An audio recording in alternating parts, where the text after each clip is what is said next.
आज हम कंप्यूटर के बहुत ही बेसिक चीजें पढ़ने वाले हैं। पहले देखते हैं ये जो शब्द है कंप्यूटर, ये वर्ड आती कहाँ से है, इसका मतलब क्या है।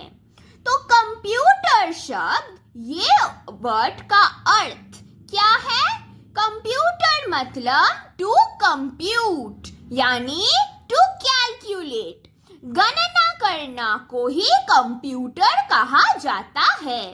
अब हमें एग्जाम पॉइंट ऑफ व्यू से पता होना चाहिए फादर ऑफ कंप्यूटर और मदर ऑफ कंप्यूटर किसे कहते हैं। फादर ऑफ कंप्यूटर हम किसे कहते हैं, चार्ल्स बैबेज को कहते हैं। और मदर ऑफ कंप्यूटर किसे कहते हैं, अडा लवलेस को कहते हैं। ये दो नाम आपको बहुत अच्छे से पता होना चाहिए। इससे डायरेक्ट क्वेश्चन आते हैं। अब हमें पता होना चाहिए कंप्यूटर्स के जेनरेशन कितने हैं। 5 जेनरेशन है और इन सारे जेनरेशन के बारे में हम अगले वीडियो में डिटेल्स में पढ़ेंगे। इसीलिए यहाँ पे आप बस इतना ही जानिए कि 5 जेनरेशन्स होते हैं और अभी हम लोग 5th जेनरेशन में है।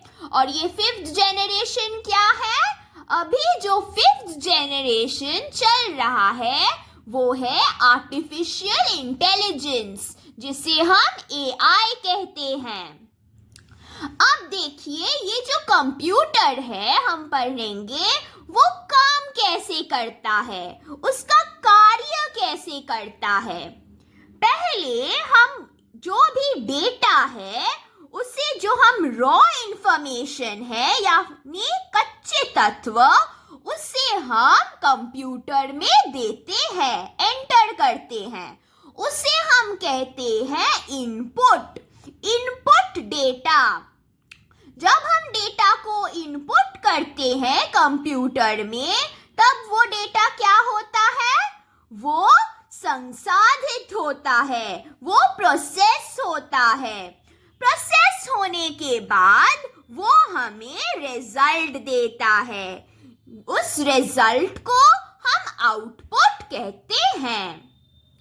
अब ये जो बूटिंग है ये बहुत इम्पोर्टेंट है आपके एग्जाम के लिए। एग्जाम में बहुत बार पूछा गया है बूटिंग क्या है।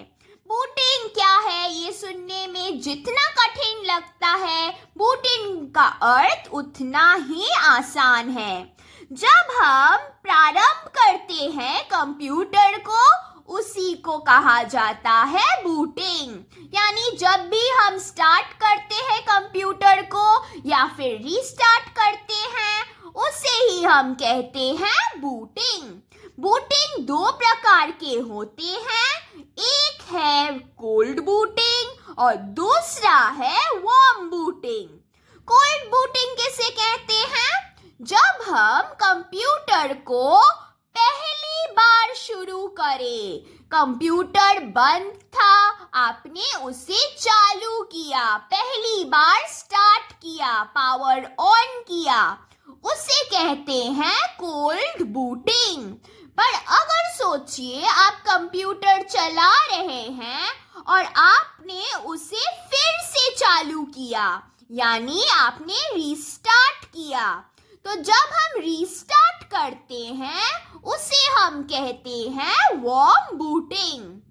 तो जब भी हम कंप्यूटर को प्रथम बार स्टार्ट करें उसे कहेंगे कोल्ड बूटिंग, और जब हम फिर से चालू करें उसे हम कहेंगे वार्म बूटिंग। ये बहुत इम्पोर्टेंट है।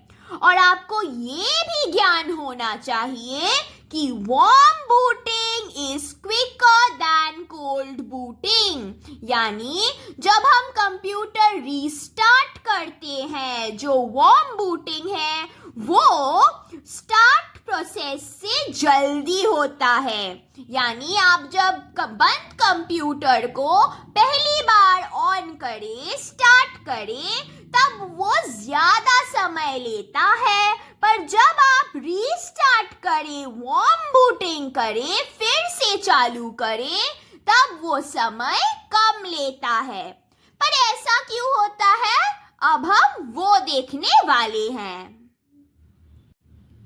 तो हमने कहा वार्म बूटिंग जो है वो कोल्ड बूटिंग से जल्दी होता है। तो अब हम आपको बताएंगे ऐसा क्यों।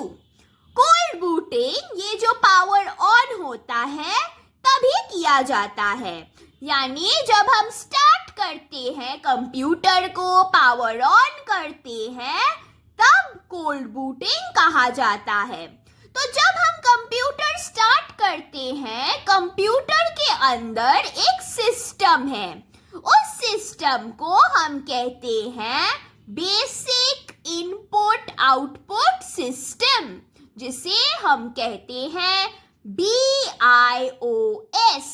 तो जब हम पावर ऑन करें, ये जो सिस्टम है वो चालू हो जाता है। तो एक सिस्टम चालू होने में समय लगता है, पर जब हम वार्म बूटिंग करते हैं, यानी कंप्यूटर को रीस्टार्ट करते हैं, वो जो BIOS था, यानी बेसिक इनपुट आउटपुट सिस्टम, वो पहले से ही चालू था, इसीलिए उसे समय नहीं लगता फिर से दोहराने के लिए।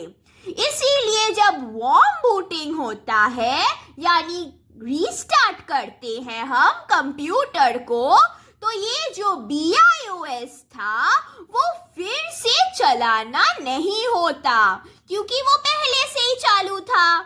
इसीलिए समय जो है वो बच जाता है।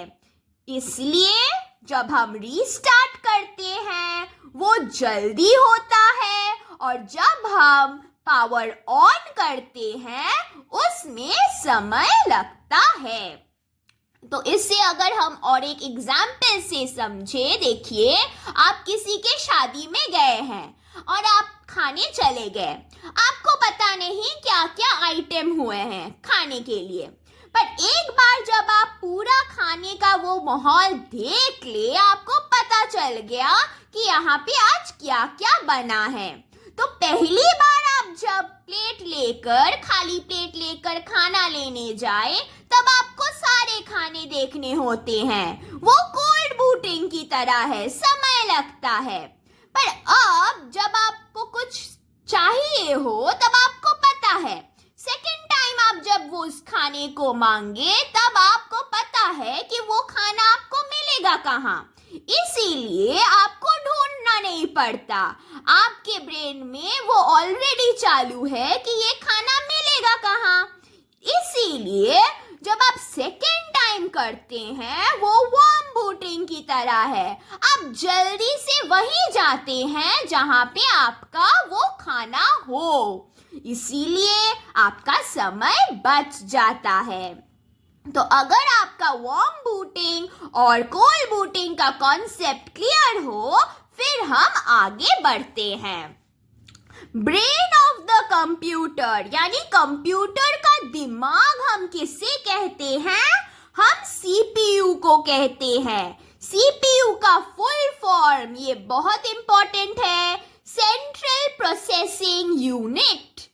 अब हम देखते हैं डेटा के बारे में। डेटा दो प्रकार के होते हैं। डेटा मतलब जो भी हम इनपुट करें, हम क्या इनपुट करते हैं, रॉ डेटा, कच्चे तत्व। वो जो कच्चे तत्व होते हैं वो दो प्रकार के होते हैं, एक है अरिथमेटिक यूनिट और दूसरा है लॉजिकल यूनिट।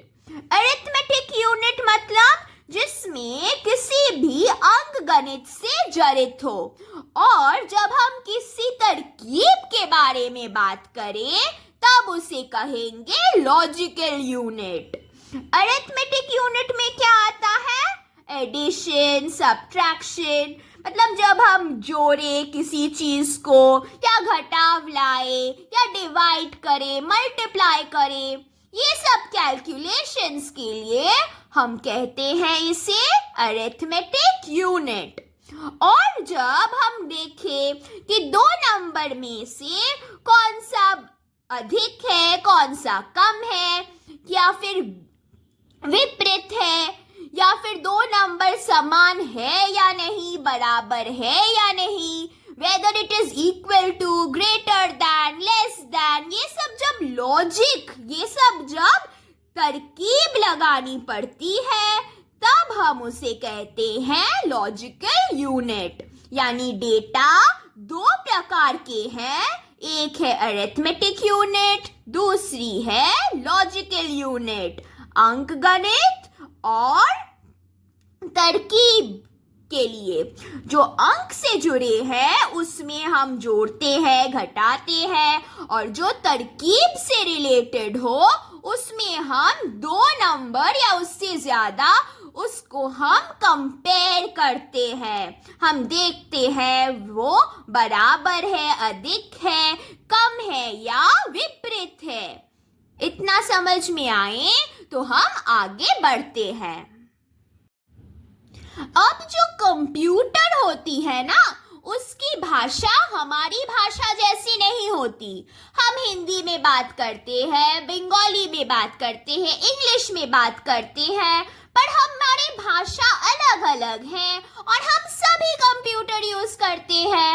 इसीलिए कंप्यूटर की भी खुद की भाषा है, और जो भाषा कंप्यूटर यूज करती है उसे हम कहते हैं बाइनरी भाषा, यानी बाइनरी लैंग्वेज। और ये जो बाइनरी लैंग्वेज है ये कोडेड लैंग्वेज है। इसे 0 और 1 से समझा जाता है। जैसे कि हमारी भाषा में हम लोग A से लेके Z तक, हम लोग क ख ग घ, ये हमारे कोड है। कंप्यूटर का कोड क्या है? 0 और 1।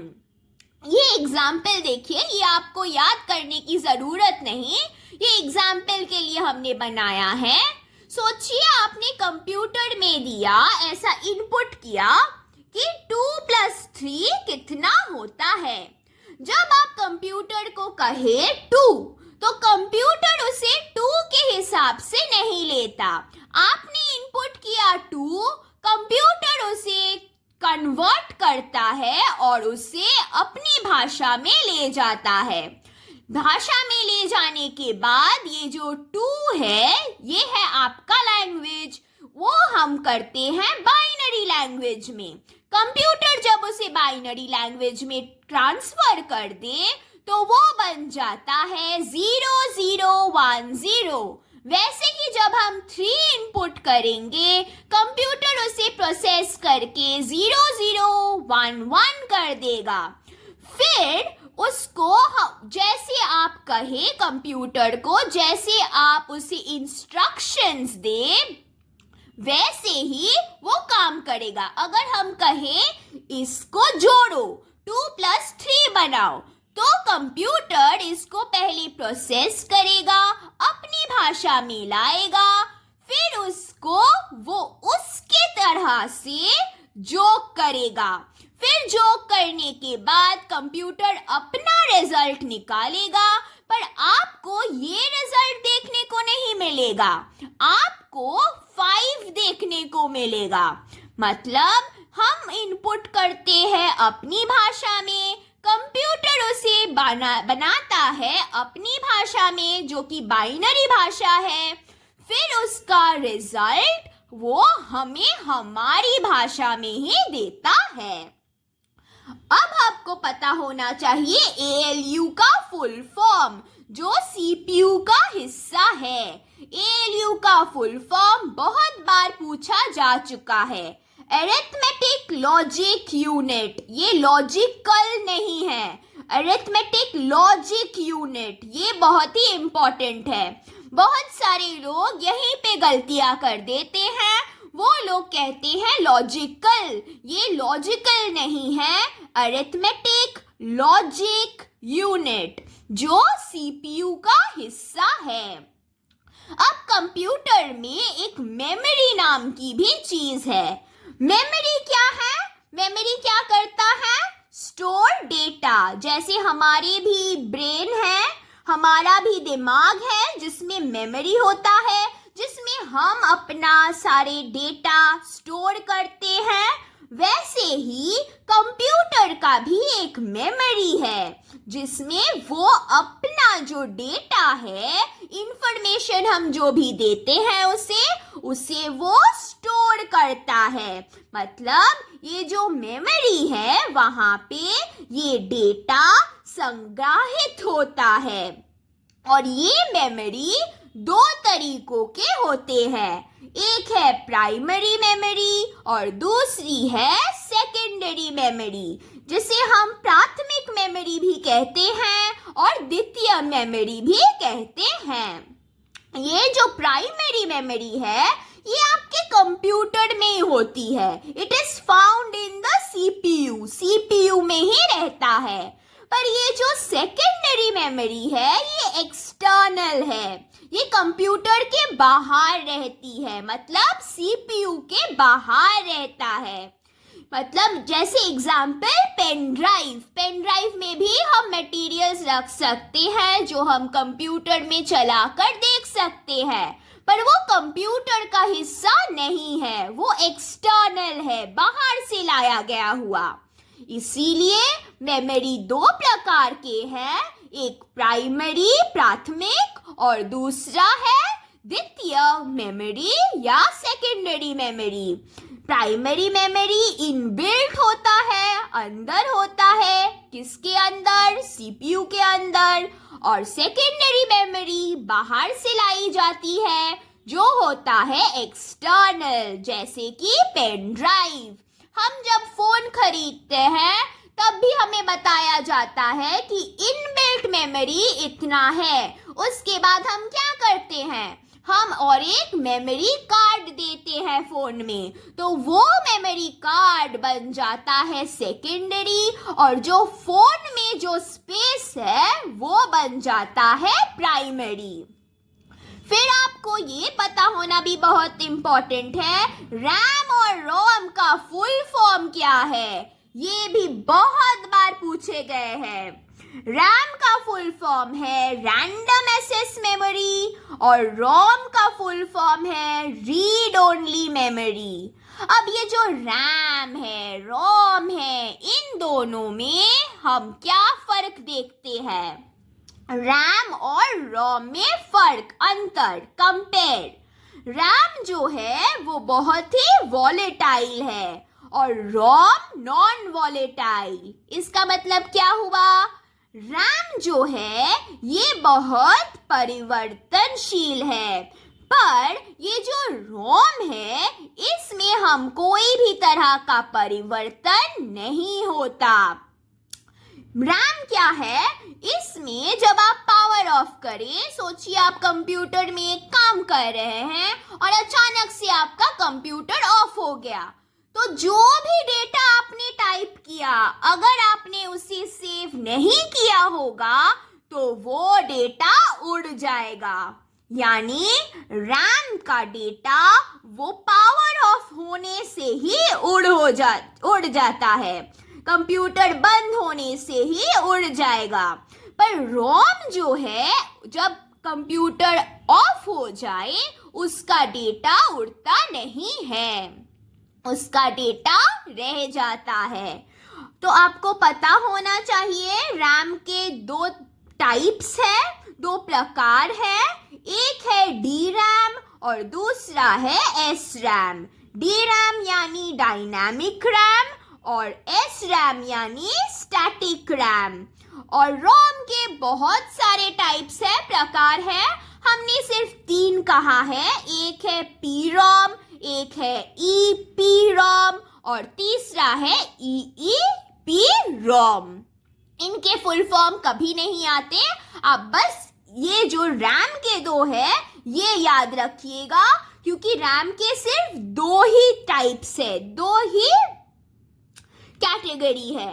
पर रोम के बहुत सारे होते हैं, इसीलिए वो लोग कभी पूछते नहीं कि रोम के बताओ, पर रैम से पूछे जाते हैं। एक है डायनामिक और दूसरा है स्टैटिक।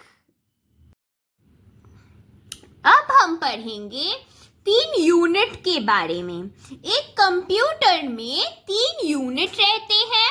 एक है इनपुट यूनिट, दूसरी है आउटपुट यूनिट और तीसरा है कंट्रोल यूनिट। इनपुट यूनिट, हमने कहा इनपुट क्या होता है?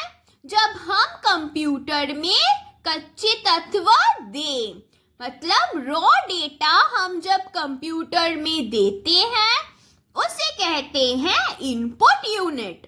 तो कैसे हम देते हैं? हम कीबोर्ड, माउस इसके सहारे डेटा इनपुट करते हैं।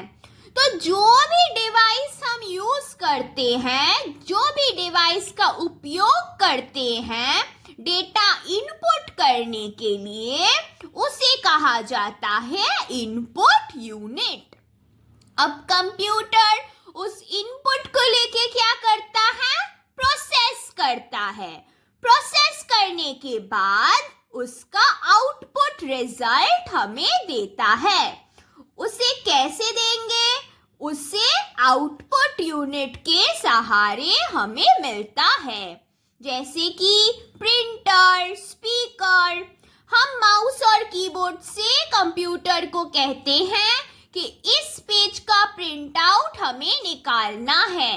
ये बन गया हमारा इनपुट यूनिट का हिस्सा। हम उसे कंप्यूटर को इंस्ट्रक्शन देते हैं, निर्देश देते हैं और उसी के अनुसार हमें रिजल्ट मिलता है और प्रिंटर के सहारे वो आउटपुट मिलता है। तो जो प्रिंटर है, स्पीकर है, ये बन गया हमारा आउटपुट यूनिट। फिर है कंट्रोल यूनिट। कंट्रोल यूनिट क्या है?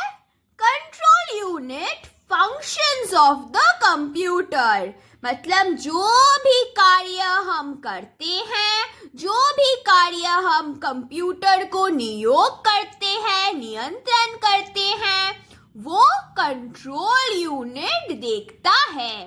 तो ये 3 unit, input unit, output unit, control unit, ये तीनों यूनिट एक पूरा कंप्यूटर सिस्टम को बनाता है।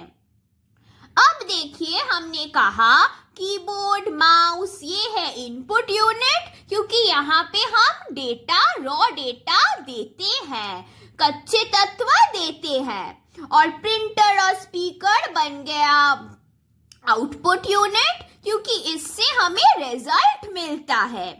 पर अगर हम एक टच स्क्रीन फोन के बारे में बात करें, तो जो स्क्रीन है, देखिए, हम अपना इनपुट, हमारा जो इंस्ट्रक्शन है, निर्देश है, वो हम स्क्रीन पे देते हैं और जो आउटपुट होता है, रिजल्ट होता है, वो भी हमें स्क्रीन में ही मिलता है। इसलिए जो टच स्क्रीन कंप्यूटर के मॉनिटर होते हैं, वो इनपुट यूनिट भी होता है, आउटपुट यूनिट भी होता है, यानी वो दोनों का काम ही करता है।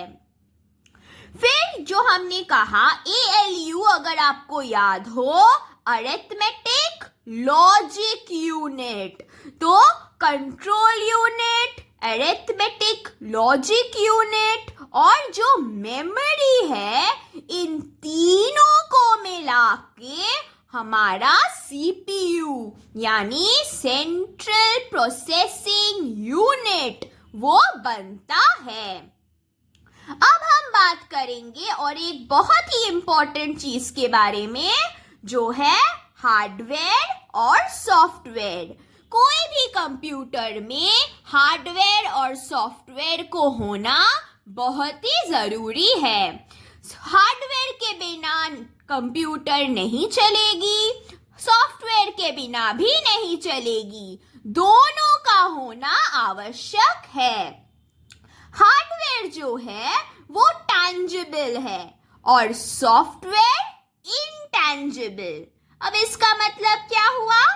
हार्डवेयर जो है उसे हम देख सकते हैं और छू भी सकते हैं, पर ये जो है सॉफ्टवेयर, ये इनटैंजिबल है, यानी हम इसे देख भी नहीं सकते और छू भी नहीं सकते।